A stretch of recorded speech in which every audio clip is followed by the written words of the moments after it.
webinar, Protecting the Three Biggest Security Risks to Your Organization, Email, Mobile, and Social Media.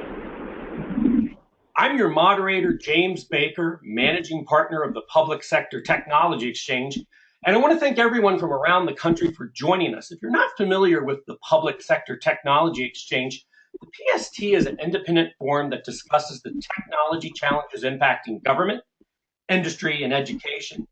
Visit us online or in your favorite social venue to learn more about us. Last month, the PST hosted a live webinar discussion to a national audience on June 23rd regarding email, mobile, and social media. Due to the positive feedback as well as audience questions we could not answer during the 1-hour webinar last month, our panelists have graciously come together again to continue the discussion on email, mobile, and social media. Today's forum would not be possible without our sponsor, Proofpoint. I encourage everyone listening in today to download a copy of their Human Factor Report, as well as reach out to Proofpoint if you have any questions about email and security. It is now my pleasure to bring together what I believe are some of the sharpest minds in our business. These folks are subject matter experts from government education. What I'd like to do, I'd like each of our panelists just to briefly introduce themselves. We'll go ahead and begin with Scott. Scott, if you could introduce yourself to the audience. Absolutely. My name is Chief Scott Howland from the California Highway Patrol. You've probably heard of our law enforcement organization here in California. I got my start in the CHP about 26 years ago. When I first started, we didn't have computers in the car. And I must say that today we have computers that are doing just about everything in law enforcement. In my current position, I serve as, first, from a law enforcement perspective, I oversee our Computer Crimes Investigations Unit, and we investigate computer crimes involving state of California-owned IT resources. And unfortunately, business keeps growing. In my second role, I'm the California Highway Patrol's Chief Information Officer and have the responsibility for our own IT security. CHP has 11,000 employees with a presence in over 130 locations across California. I have 25 communication centers and a huge mobile fleet. And our cybersecurity is incredibly important to us, as is it maintaining the availability of our critical law enforcement systems. All right, thank you, Scott. We're going to go to Stephen Stiles. We're going to leave California and head over to El Paso, Texas. Stephen, kindly introduce yourself to our audience. Hi, I'm Steve Stiles. I'm the Chief Technology Officer for El Paso Independent School District. We're on the border with Mexico. We're in far west Texas. We have 60,000 students. We have 9,500 employees. 4,500 of them are teachers. In our network, we have approximately 65,000 devices. So, and we have approximately 100 campuses within the school district. So we have physical security, of course, but as was just mentioned, our cybersecurity is a large concern and very much growing concern. In the education industry, K-12 in particular, a lot of phishing attacks are taking place far more prevalent now than they were a couple of years ago. And I'm told that education is the #1 target. We're feeling it very much in El Paso, and we have to respond. Thank you. Thank you, Stephen. And I joked with Stephen last month on this, but as a University of Maryland graduate, I'm glad to have a fellow Terp on the call here with me today. So go Terp. Sorry, Jimmy, I forgot to mention that. Yeah, those of us from College Park, it's a connection, that's for sure. Let me go now over. Duane, kindly introduce yourself to our audience, please. Hi, my name is Duane Kuroda. I work at the Advanced Technologies Group at Proofpoint, and my coverage is for things like mobile technology, social technology, network intelligence, and incident response. That's what I do. Thanks. Thank you, Duane. All right, we're gonna leave California again, and we're making our way out to Connecticut. Sabina, kindly introduce yourself. Hi, good afternoon, everybody. I'm Sabina Sitaru. I am the Chief Innovation Officer for the City of Hartford and the Hartford Public Schools. My department is a consolidated IT department between the city and the Board of Education, and we support basically 24,000 students, 5,500 staff, about 4,500 of that is DOE, over 20,000 devices. I have 32 staff members. over 50 schools, 90 buildings, and you know, as everyone has the same concern, cybersecurity is one of our top priorities, and we've been working diligently on it the last couple of years, and trying to get things in order, which everyone knows is not an easy task. So happy to be here. Thank you, Sabina. And hey, we're getting a little bit of static on the lines. I'm just going to kindly ask you to mute your phones and mute yourself on the dashboard if you're not speaking. We're going to now leave the East Coast and we're heading back west to Gary Coverdale. Gary, kindly introduce yourself to everyone. Thanks, Jimmy. My name is Gary Coverdale. I'm the CISO at Mono County and recently retired from Napa County. Been in the technology space for really most of my life. Very active in the national cybersecurity space. I'm on the executive committee for MSISAC, Multi-State Information Sharing Analysis Center, which I hope all you public agencies out there have joined or either are considering joining. We're involved with the National Cybersecurity Review on the annual basis, so it's very exciting stuff. I'm also involved with the Critical Infrastructure Protection Advisory Council in both the cybersecurity and communication sector, so that's a very exciting area. So I'm on top of hearing all the horror stories about ransomware and all the things that are happening out there in the public sector. So very exciting and a lot of good opportunities to close those gaps. I'm glad to be here.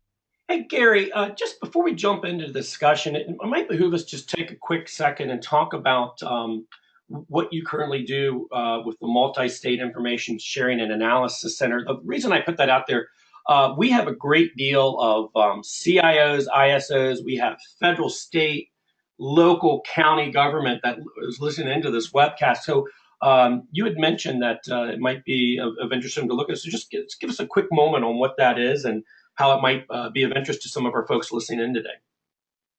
Sure, that's great. Thanks, Jimmy, for that opportunity. MSISAC leads the cybersecurity space for states, local agencies, territorials, and tribals. And there's a tremendous amount of free services that MSISAC provides to public agencies, such as 24-hour incident management and daily, weekly threat analysis reports. The biggest thing is check the site, msisac.org.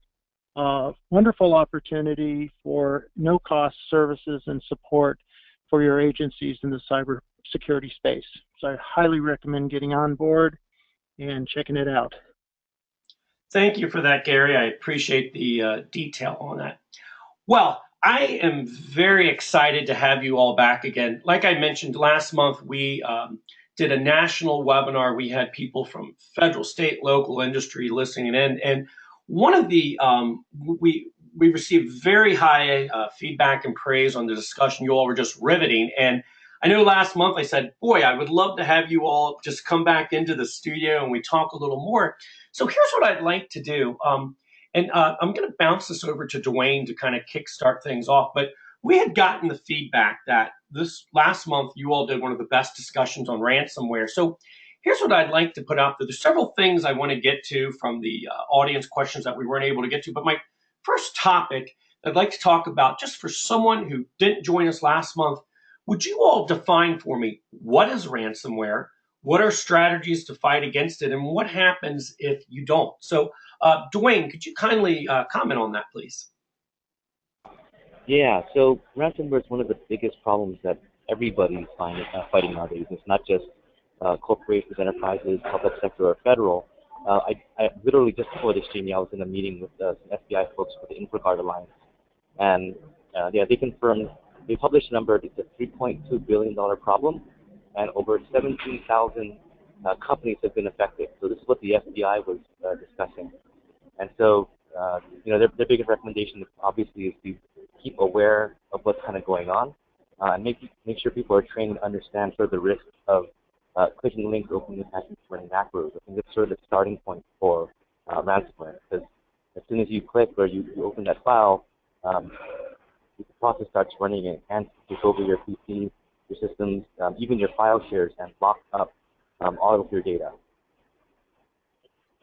Thanks on that, Duane. So, just to reiterate what he said there, the FBI, for those of you that have studied President Obama's cybersecurity plan, this is a serious, serious issue. Let's talk a little bit about how ransomware, we have state, county, local government here, as well as education. I'd like to hear from some other panelists on how ransomware is impacting your organization. And, yeah, Jamie, this is Gary. Thanks, Gary. Coverdale. It's really impacting most public agencies. And in fact, word out on the street is that ransomware is no longer becoming an encrypted and getting your encrypted key if you pay by Bitcoin. It's actually morphing into deleting your files, your local files and your shared files, and going on out through the network. So it's becoming even a worse danger than today. And there's really a major opportunity to prevent that from happening by just going through some proper email hygiene and URL filtering and all that. There's things you can do to really put a stop to this. And as well, the big factor is awareness on your staff. Really train your staff and have an aggressive awareness program. Thanks for that. So let's get into a little more detail. What ransomware will look like. Let's talk about how it penetrates a network and how it can take shape. I'd like to hear from some of our other panelists. Scott, could you comment on it? Absolutely, and I think from the standpoint of we've seen an increase in ransomware, across government agencies, and it could come in through an email, a malicious Word document. You click on it, it launches the payload. It could be an email a employee receives and clicks on a link that then takes you to a website that infects you. Or the other trend that we're seeing is it might be through malicious advertising. And that advertising can be in several forms. It might be on a legitimate website where the bad actors actually pay for the advertising. You visit your regular news site in the morning, and in the background, you're getting infected. Could be a redirect, a hijacked website. You think you're going to a legitimate website, you end up at a different site, and you get infected that way. Or sometimes it's bad actors planting code on legitimate sites. But it really doesn't matter how you get it, because once you get it, you have the same problem. It locks up your machine, limits access until you pay the ransom. And sometimes even paying the ransom doesn't get there. And I think the real solution to ransomware is we've got to stop paying ransom, because if it's no longer lucrative to do, the bad actors won't do it anymore. So how do we get to that point? And I think the key to dealing with ransomware is, one, as previously stated, the education component. If employees don't click on the link that launches it in the first place, we've done prevention. But the other critical part is backups, because the way you really put ransomware out of business is you have good, current, up-to-date backups. So if you have one PC that's infected, you wipe the hard drive, you clean it up, you restore your data, and you're back online. If you have a larger server infected, you wipe the server, you have your good backups, you're in line, and literally we're laughing at the crooks because even though you got in, it didn't impact me. But if you don't have those backups to do it, you don't have that ability. And unfortunately, too many folks are paying. Scott, one of the questions I also had for you, for those listening, you may not be aware of this, but the California Highway Patrol investigates when, cyber crimes happen here in the state of California. They're, in my mind, the folks that are first on the scene and look into that. As you've looked at many different cyber breaches, what are some of those common characteristics that you're seeing and across the board? Can they, are there, I'm trying to think, are the behavioral analytics, is there something that says, hey, we're seeing it, first it starts with people, or we're seeing these kinds of attacks? Is there any information or insight you can share about that? Absolutely, and I think when I'm going to start answering that question from the bigger perspective, when you look at a high level of what's our experience dealing with the different cyber things we do, and it breaks down like this. We got about 30% that are lost or stolen equipment, stolen cell phones, laptops, those types of things. And remember, you have critical information on an electronic device, it's a breach even though someone didn't come into your network. And many times what we're seeing is these are crimes of opportunity. Criminals steal things, but unfortunately sometimes we make it a little too easy for them. We take the laptop home, we put it in the back seat of the car, we park in our own driveway, we forget about it, and then what happens? They break the window, take the laptop, and we don't discover it till the morning. That information's gone, could be a data breach if my computer's not encrypted. The other thing we see is 30% of information loss is actually due to human error, misdelivery, publishing error, disposal error, those types of things that can be avoided. About 25% are crimeware, and I think when we talk about cybersecurity, we really think about the crimeware aspect. And then the other big component is 15% would be misuse or unauthorized access. That would be the insider threat.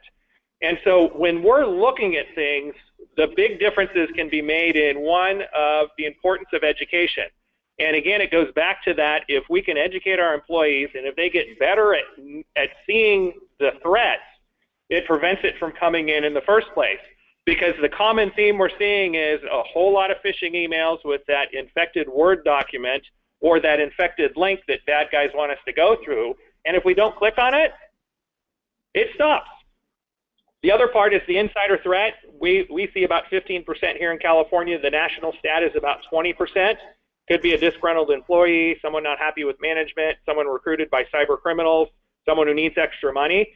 And again, the higher the level of access, the higher the threat. And so from the IT side, what do we need to do? We just need to maintain a healthy suspicion towards our employees and make sure we only grant the access that's absolutely necessary for what they do.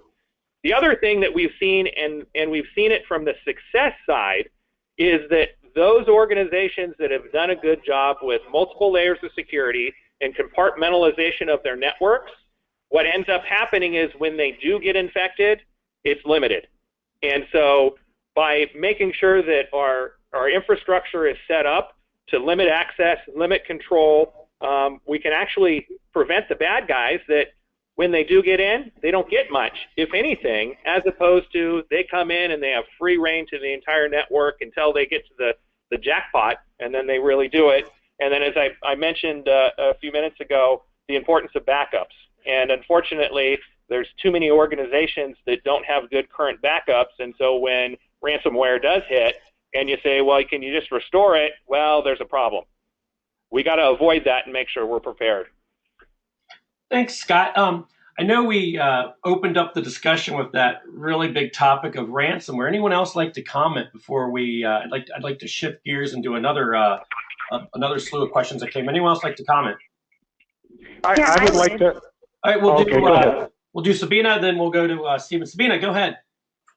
Sure. I would like to talk about what Scott talked about in terms of backups. We had a situation, I would say a couple of years ago, where the same thing happened. We had a server that had gotten attacked, and we were lucky enough that we did have backups, and we were able to just wipe it and just restore it. So the importance of backups that Scott had mentioned is huge, because had we not had a good backup, the data on that server and the systems on that server would not have been able to be restored properly. Thanks, Sabina. Stephen, I think you wanted to chime in as well. I did. Actually, I would like to echo what Sabina just said and Scott earlier. If you've got the backups, you are then able to restore, which is great on the enterprise side. It's also great on the customer side, the user side. You know, if there's endpoints, and we do this religiously with all of our employees. If you have been a victim of ransomware, first of all, do not pay it. I really got to emphasize that. Do not pay it. Because first of all, you're very likely to not get your data back. And secondly, you're only encouraging the growth of that industry. And if we all do that, if none of us ever pay ransomware, the bad guys will stop. There's no money in it. But it's only possible with the backups. And we tell our employees, if you've got it, we will re-image your machine. It'll be done in a heartbeat. We back up their data automatically anyway, so they don't have to do it. And you know, it's strongly mitigated against, along with our perimeter defenses.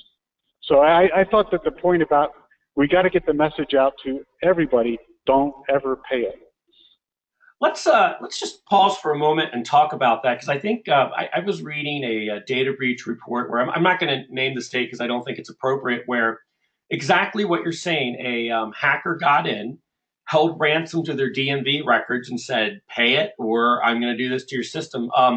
Last year, we saw throughout the country, was it DDBC, DDoS for Bitcoin, where a lot of universities were saying, "Hey, we found these plugs. You've got to fix them." I'd like you all to comment. We are in this day and age where we are seeing a cyber criminal saying, "Hey, here's your problem. Pay me or I expose it." And again, what I'm hearing from by and large from the from my panel today is there is an absolute defense against it. So I just kind of like to visit. What do you do if a cyber criminal or hacker says, "Hey, unless you give me Bitcoin or whatever else I'm asking, I'm taking your system down"? What do you do if that happens? The moment you get note that that's happening, what would be some good guidelines to do? If the panel could comment on that.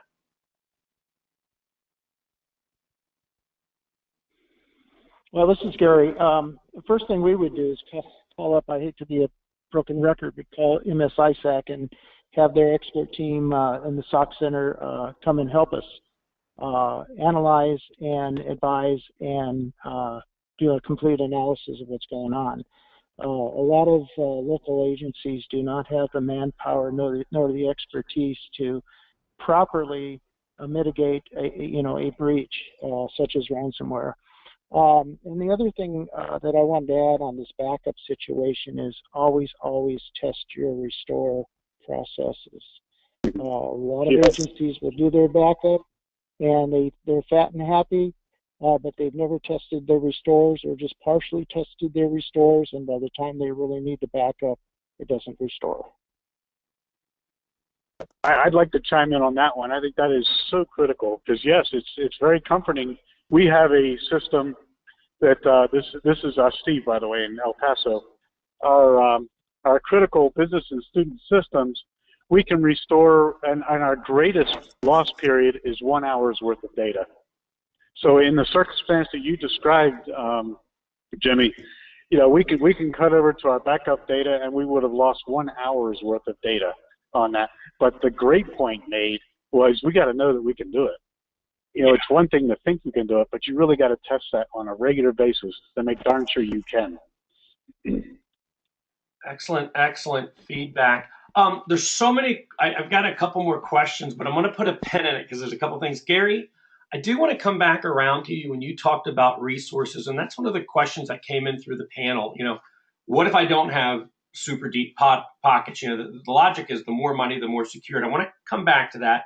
I also want to talk about privacy, but before we get to that, Stephen, I'm going to bounce this back over your way, and then I'd like Duane and the rest of the panel to comment. But I want to talk about spear phishing and then the imposter email. So we've talked about ways to deal with if a criminal comes in and says, "Hey, I'm holding you for ransom." But let's talk about what spear phishing is, and then Duane, Stephen, I'd like you to comment on that, and Duane, I'd like you to comment on the imposter email. And we've talked about you've got to be careful what you click on and what you see, but literally you could unknowingly get a hold of the email. And it's not just the situation anymore where it's from a stranger. We did a live panel in Sacramento, California at the end of May, and one of our panelists shared the story of how a perpetrator came in and got control of one of their people's emails. So they were literally getting emails sent out on behalf of that person. And if you work in a company and you get an email from someone, you're going to open it. So let me kind of pull it back in here. Stephen, would you talk a little bit about spear phishing and why that's important? And then Duane, could you, we'll kind of switch gears to the imposter email. And then, Gary, Sabina, Scott chime in. But Stephen, let's talk a little bit about what spear phishing is. Yeah, I'd be glad to, because we are very much a target of, phishing in general and spear phishing as well. And the difference is that phishing is a generalized attack to a large number of recipients. And large is relative, but it's going to be many recipients, and it's going to be generic in nature. Basically, it's going to be the attacker is usually emulating the IT department. That's the primary point of attack, and saying, "Hey, we're your IT department, and you've got a problem with your account. You need to click here." And if you click here, a couple of things can happen. One is you're going to be presented with some kind of a template that's going to be asking you for details that always, always, always include your password, because that's what they really want. And the other is that they can be injecting malware once you do click on that link. And the third is that both things happen. And so, I mean, that's the danger of phishing attacks in general. And then spear phishing is very targeted. It's targeted to people, to an individual, where the bad guy happens to know what your position is and can make that email, it can emulate an email so that it's very relevant to your position, very believable. And typically a spear phishing attack is going to be aimed at a high-level employee of the organization. Mm-hmm. And by compromising that high-level employee, now that high-level employee's account can be used to talk to other employees, as somebody mentioned earlier, and to that other employee, hey, that's the guy. You know, of course I'm going to respond to that guy. So the spear phishing is particularly insidious. So in our school district, and as I mentioned before, K-12 education is the #1 target, according to research, of phishing attacks in general. And the danger of that is that at a school district, not only are we employee intensive, our district alone, we've got almost 10,000 employees. That's a huge target base in one shot you can get. You can go into our website, our public website, and in 26 clicks, you can scrape the screens, and you've got 10,000 people as far as potential accounts. So that's pretty lucrative. But not only do we have a lot of employees, we have a lot of students. And we have student data that has to be protected. And of course, our employees need access, teachers in particular need access to that student data. So that has to be. But if you compromise a teacher account, you're also compromising student data, family data.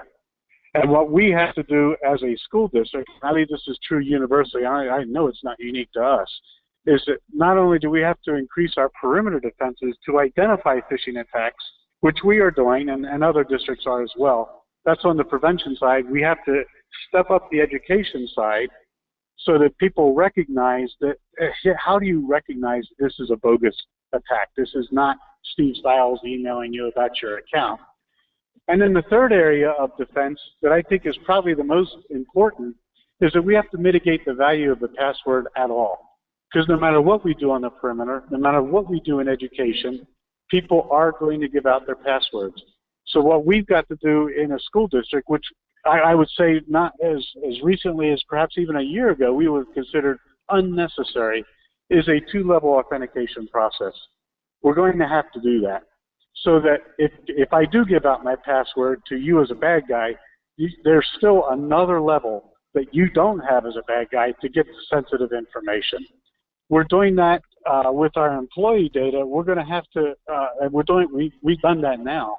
And we're going to have to do that for access to student data, because teachers do need access to student data, but we're going to have to put in a second level of authentication that the bad guy cannot get from a virtual attack. They're going to have an actual physical presence there within our district to actually get to that data.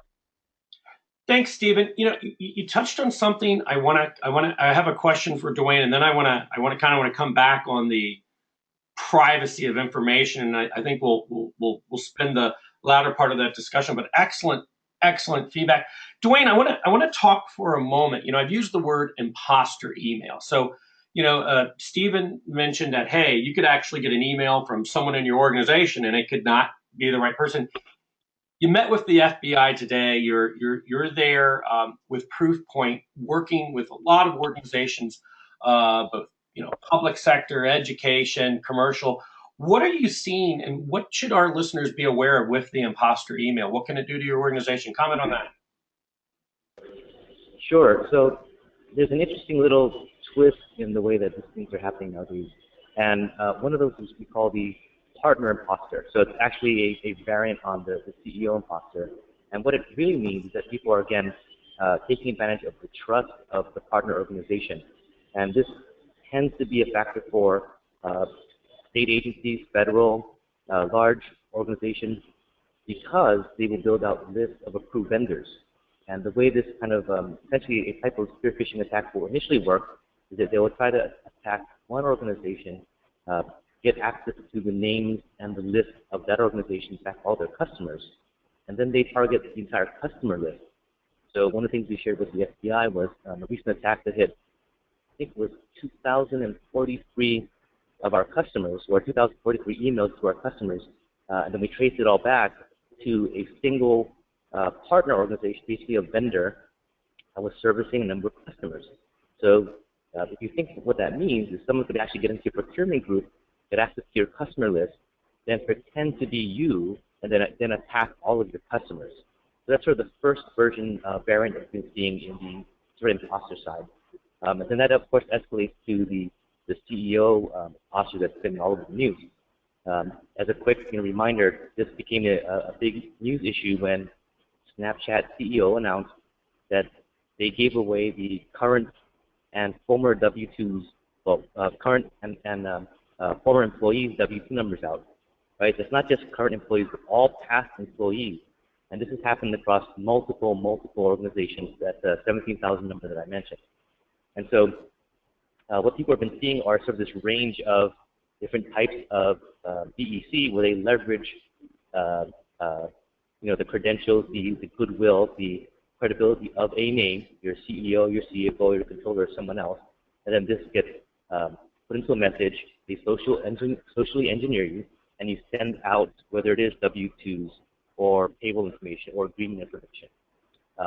The latest turn that we've seen, this has gotten worse, where not only are they sort of stealing or trying to steal information just off the bat by doing one impersonation, but as Jimmy pointed out, we've seen cases where people will sit on the mail queue, watch the conversation go on, and we found one attack where literally there was, it was clear the attackers were searching for terms like payment, agreement, acquisition, or negotiation, and the bad guys would see that in the email that they had hacked.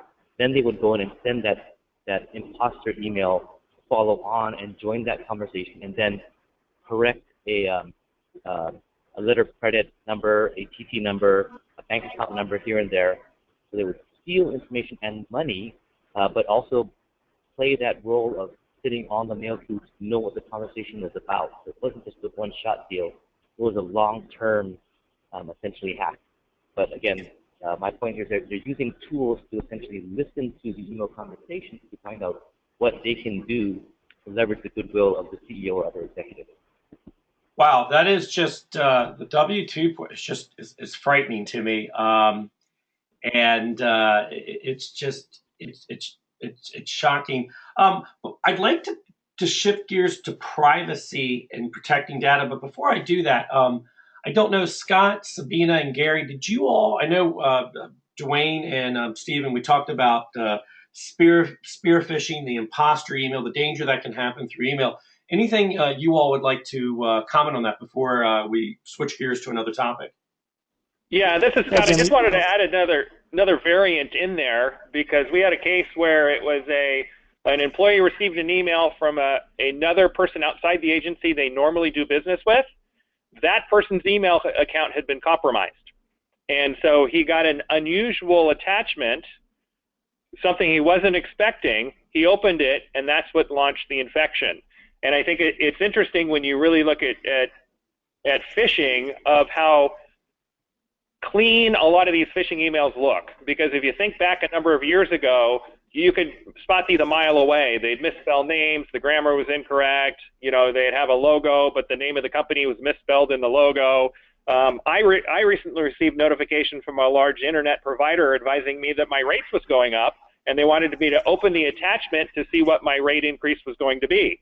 How did I spot it? They weren't my provider.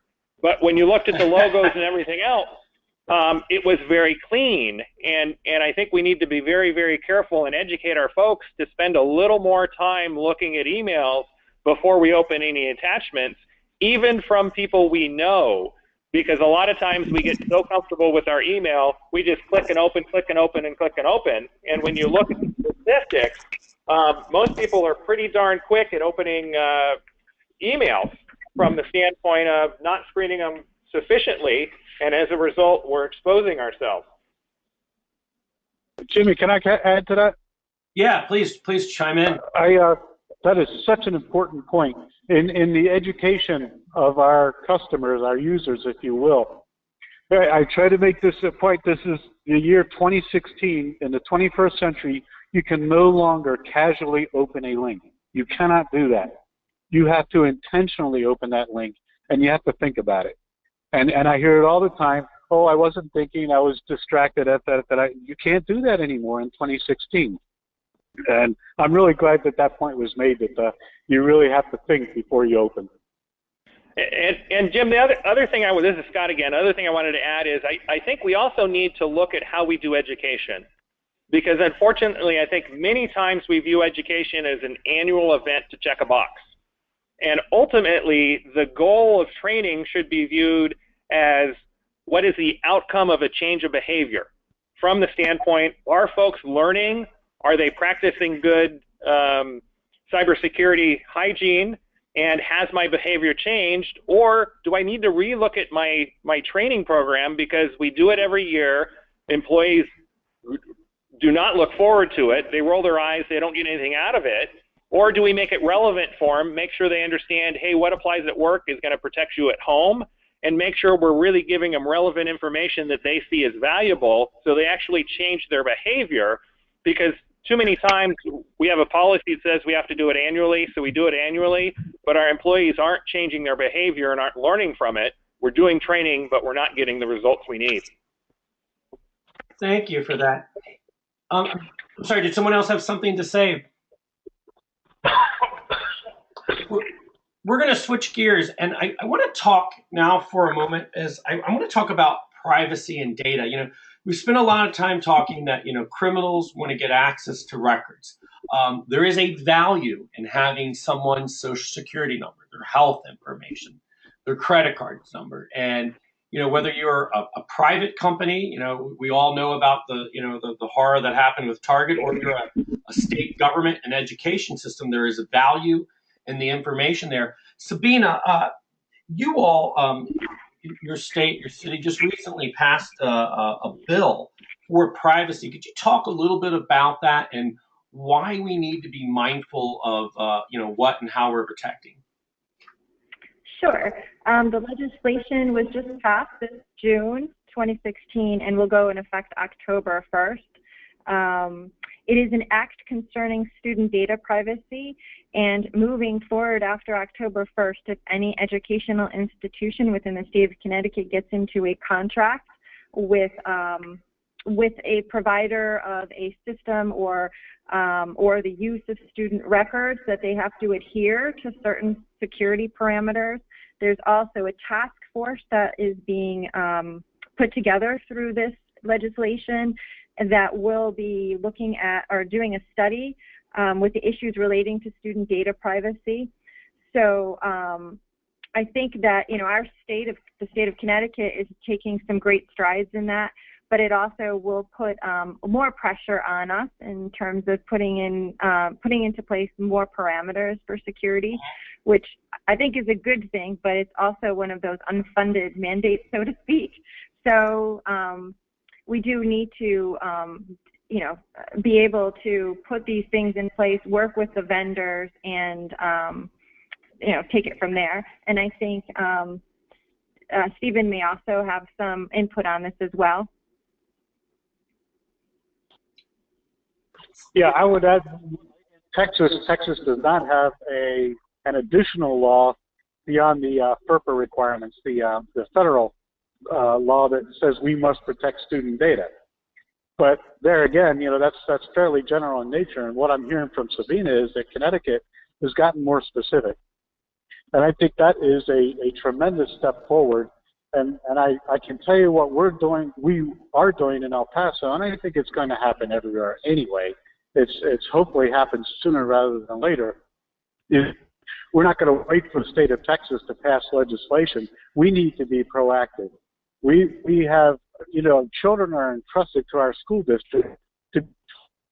Their information is protected. A teacher. Hey, you're breaking up there. If you could just kindly repeat that. I lost you there for a second. as you were talking about Texas not waiting, that you need to do some things proactively. Could you just rephrase that? I lost you there for a second. Yeah, I'm sorry. I'm actually in the wilds of southern New Mexico right now, so it may be a little spotty. What I was saying is that Texas, lacking the legislation that Connecticut has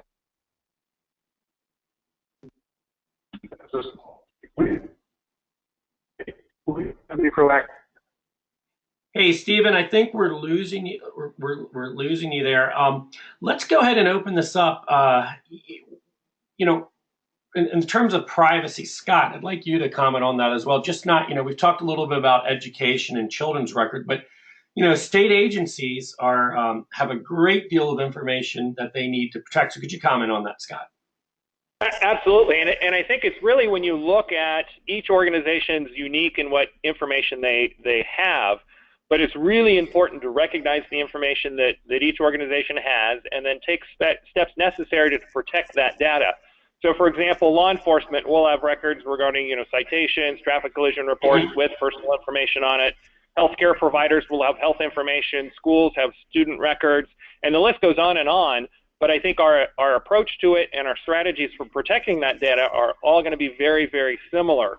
I think the other thing I wanted to add when it comes to privacy is, and it ties directly back to spear phishing campaigns, is we also need to be very careful what information we publicly release on social media.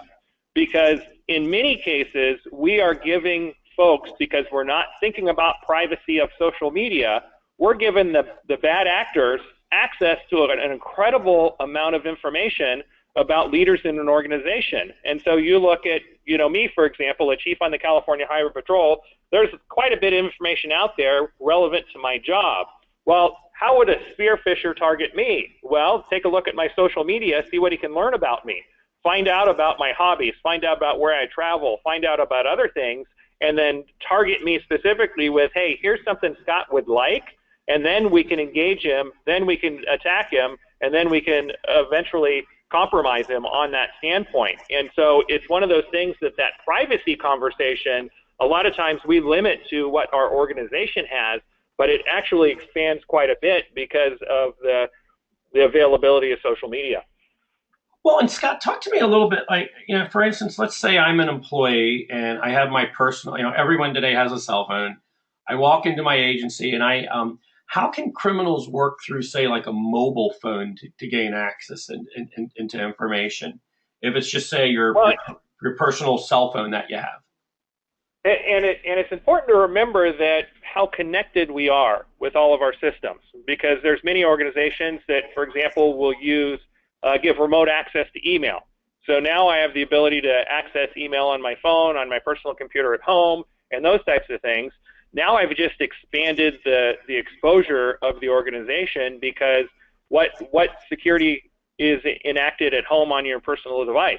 Are you up to date on your virus checker? That computer then gets infected. Now there's an entry into my organization. And so it's really one of those broad spectrum approaches of cybersecurity that you have to be aware of all the entry points and make sure we have all the entry points covered. But I think the other part of it really goes back to the education of our employees so that they understand all the risks involved, because ultimately I would like to have 11,000 employees keeping an eye on the CHP, not just my IT staff. Okay. Good feedback. And I was mentioning to you all in the pre-call, I certainly won't name the business, but I was out the other day at the mall with my son, and we were in a video game store. I love to play video games, and we were going to trade in some games, and I actually had someone want to take my fingerprints, and I looked at him, I go, there's no way I want to give you that personal data. And I tell you, the other thing that people need to be aware of is when you're downloading certain apps, in many cases, you're giving someone access to your personal information. And, just because something's free doesn't really mean it's free. So you got to be just beyond mindful of, what you give. I was so grateful in high school. My teacher, Dr. Binlow, had us all read 1984, and I actually read it in 1984. But be mindful. Be mindful where you give your information and whom you do it to. as we continue this Hey, discussion, hey Jimmy, can I please go ahead, interject here? Duane. So you're making a really good point about mobile, and I think it's kind of an opportunity to kind of connect some of the dots that we've been talking about.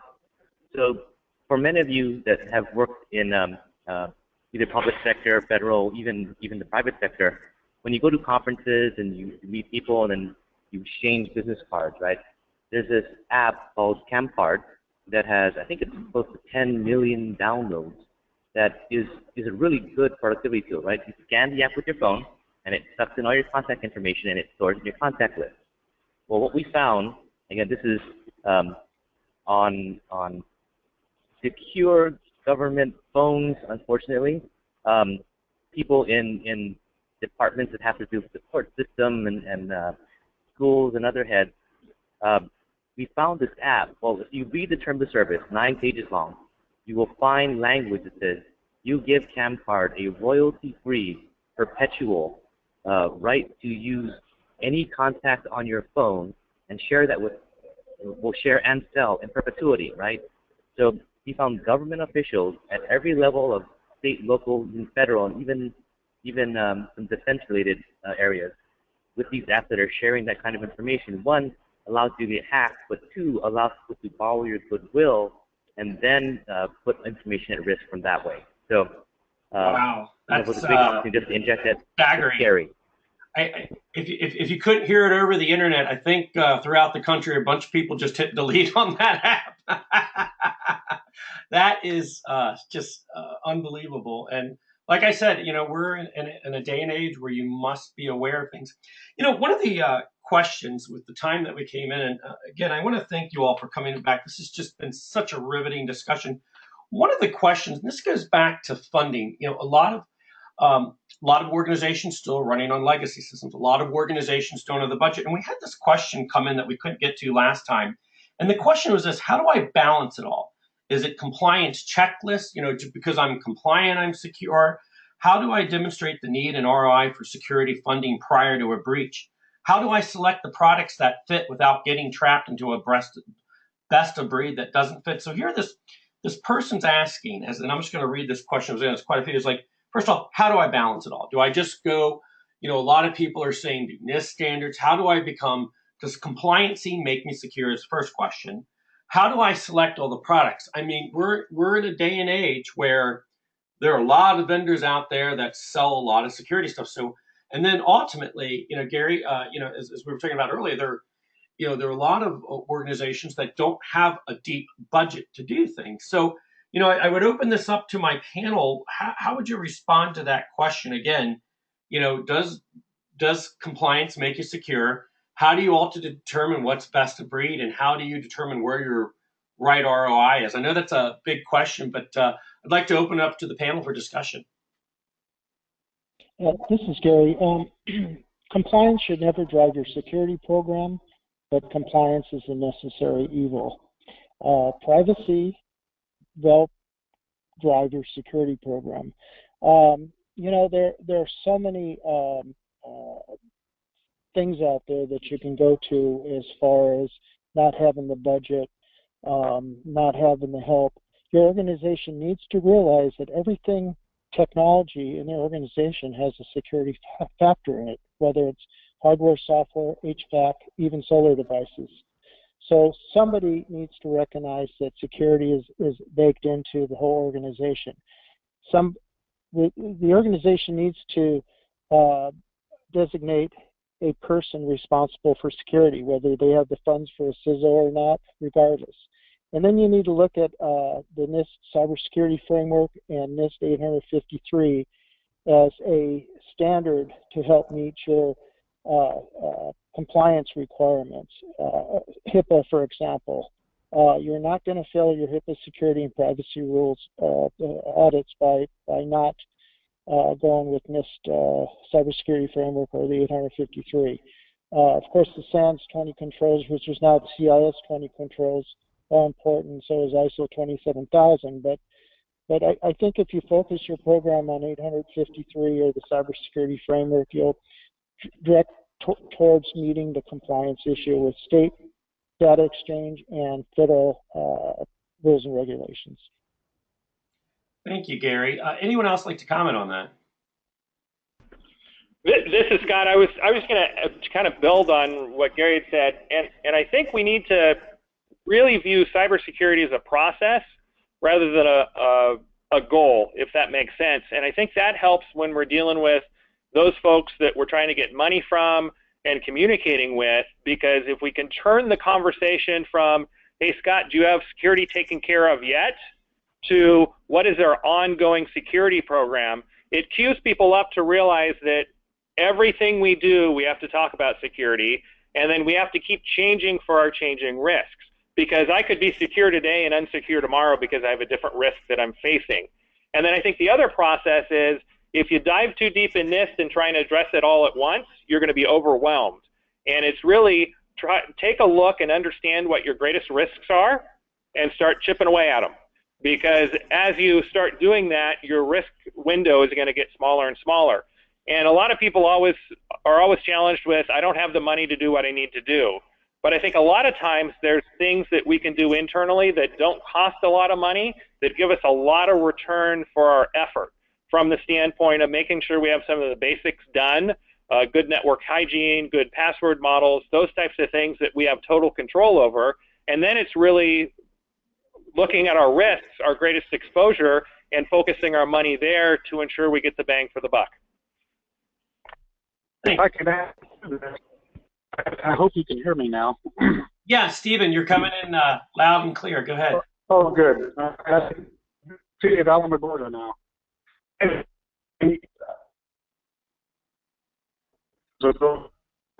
Stephen, you're chopping in and out. You're coming in and out one word at a time, so I'm having trouble hearing you here. Okay. I'll wait. Let somebody else talk. Okay. I know in this topic of budget, I know, Sabina, you've had to make some hard decisions because there have been areas where your citizens want to have public Wi-Fi. And you've just had to say, hey, we can't secure that. We can't offer it. Comment on that. Right. Yeah. We're actually going to be putting in some security measures that will allow us to do that for the opening of schools. So we have in the schools, a lot of the schools have Wi-Fi. They had open Wi-Fi, but it was interfering with testing and so forth. We've also got public places like parks and so forth where people want to use the Wi-Fi. But because we weren't able to have all the tools in place and monitor everything, we decided to take a step back, shut down where the public was, until we could have some of the tools in place. So, like I said, we will have some of those tools in place. And what that will entail is that people will have to register, and that'll make it so that there will be some legitimacy to who is coming onto the network, in terms of they'll have to put in, an email address. The email address will have to get registered, or a telephone number, and a telephone number, so that we can verify that this is a real user. Thank you, Sabina. Before we wrap up, any other comments from the panel? I mean, I do have Jimmy, one. Well, go ahead, Sabina, and then we'll go to Gary. Go ahead. Okay. In terms of training, I know in our city, one of the things I tried doing last year, and I know how Scott had mentioned that, it can't be a one-time thing. We did, which is SANS Institute, which is, they have a training, and it's very discounted, and I think that probably Gary can also talk about that, because the MSISAC SAN is one of the recommended trainings.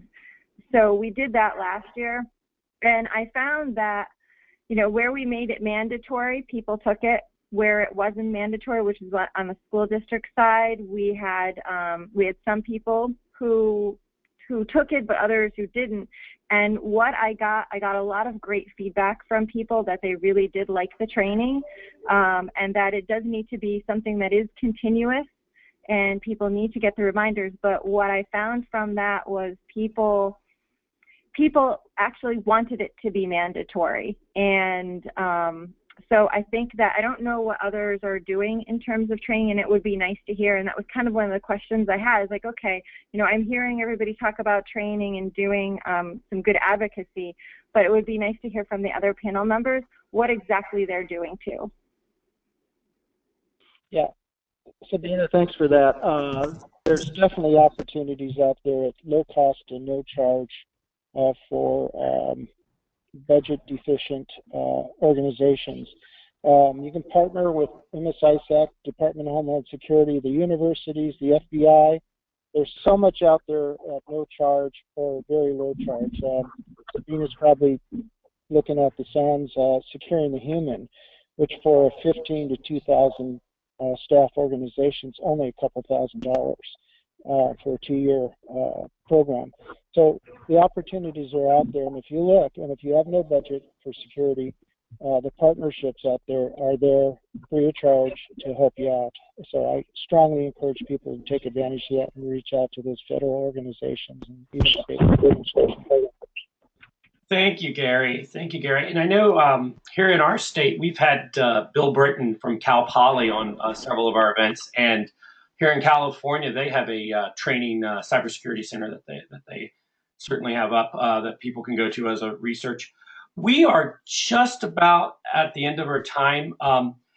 Scott, Stephen, Duane, Sabina, Gary, I cannot thank you all for coming back into the studio with me. Like I said, last month, we received so many accolades and feedback on what a great event it was. And I want to thank you all for joining us again today to answering some of these really hard questions that are facing not just you all, but everyone around the country. So again, thank you so much for your time today. I'd also like to thank our sponsor, Proofpoint, for making today possible.